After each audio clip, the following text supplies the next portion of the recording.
जी, मैं हूं नदीम सिद्दीकी, मेट्रो 7 पाकिस्तान के साथ। इस वक्त मौजूद हूँ मैं कराची गेम में, और कराची गेम में बल्दिया उज़्मा कराची के ज़ेर एहतमाम जो मुख्तलिफ गेम्स कराए जा रहे हैं, उसी हवाले से डायरेक्टर हमारे साथ वेलफेयर के वसीम बाकरी साहब मौजूद हैं, जिनकी जिम्मेदारी की बॉडी बिल्डिंग, और बॉडी बिल्डिंग के पीछे जो करामात नज़र आ रहे होंगे आपको कि पीछे करामात होते हुए, और जो यहाँ पे जो गेम किया जा रहा है उस हवाले से जो इस गेम में जीतेगा उसी को इस पर इनाम दिया जाएगा। अस्सलाम वालेकुम। माशाल्लाह ये एक बहुत बड़ी एक्टिविटी है जो एडमिनिस्ट्रेटर साहब और गवर्नर साहब की हिदायत पर जो है हमने मकसद अंजाम देने की कोशिश कर रहे हैं, और ये इससे हेल्दी एक्टिविटी है।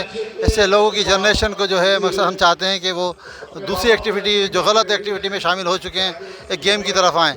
इसमें जो है हमने तकरीबन बॉडी बिल्डिंग के मुकाबलों के हवाले से हम तकरीबन 9 कैटेगरी मकसद हमारे पास है, जिनमें हमने 9 तमाम की फर्स्ट, सेकंड और थर्ड और फोर्थ पोजीशन को ट्रॉफ़ी और मेडल दिए जा रहे हैं। माशाल्लाह एक बहुत अच्छी एक्टिविटी है। समझता हूँ कि बहुत ही मुझे खुशी हुई है आज तनसाजी का या बॉडी बिल्डिंग का ये मुकाबला देख के मुझे बहुत अच्छा लगा।